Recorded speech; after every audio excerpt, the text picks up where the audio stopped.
Acid એટેકનો મામલો doctor પર chemical યુક્ત પ્રવાહી નાખી હુમલો કરવામાં આવેલ કેમિકલ હુમલાના સીસીટીવી સામે આવ્યા હતા. કેમિકલ હુમલામાં ડોક્ટર ગંભીર રીતે ઘાયલ થતા હોસ્પિટલમાં સારવાર હેઠળ ધીરુભાઈ પવારની પોલીસે ધરપકડ કરી. કૌટુંબિક ઝઘડામાં એસિડ હુમલો કર્યો હોવાનો ખુલાસો. આરોપીના કૌટુંબિક ભાભીના પતિના ભાઈ ડોક્ટર હોવાથી હુમલો કર્યો. રિપોર્ટર નૈતિક રેશમવાળા, NN ન્યૂઝ, સુરત. દર્શક મિત્રો, NN ન્યૂઝને લાઈક, શેર, સબસ્ક્રાઇબ કરો, બેલ આઇકન પ્રેસ કરો જેથી આપને નોટિફિકેશન્સ મળતી રહે.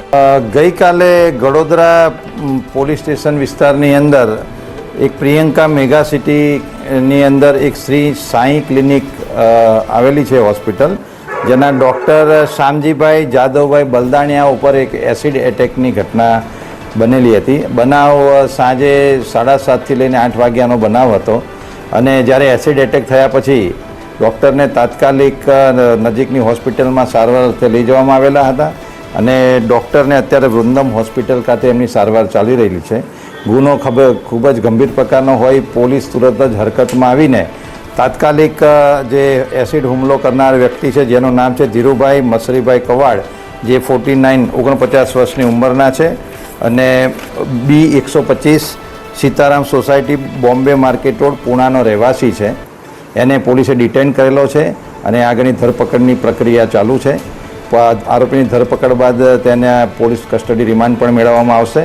પ્રાથમિક પૂછપરછમાં એવું ધ્યાને આવેલું છે કે જે ભોગ બનનાર છે ડૉક્ટર શામજીભાઈ, એમની બહેન અને આ જે એસિડ એટેક કરનાર ઈસમ છે તેની પત્ની બંને દેરાણી જેઠાણી હોય. કૌટુંબિક ઝઘડાનો છેલ્લા 8 વર્ષથી ચાલતો હોય.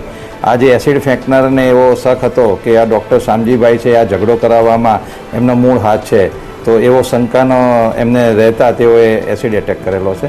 આરોપીને અત્યારે ડિટેન કરવામાં આવેલ છે અને આગળની કાર્યવાહી પોલીસ કરી રહી છે. સર, એસિડ કયા પ્રકારનું હતું અને ક્યાંથી લાવ્યો હતો? એસિડ એ જ્યારે ત્યાં એને પોતે હીરાનો ધંધો કરે છે અને એ પોતે અત્યારે ક્યાંથી લાવ્યો એ બધું પોલીસ કસ્ટડી રિમાન્ડ દ્વારા અમે મેળવી એની તપાસ કરવામાં આવશે.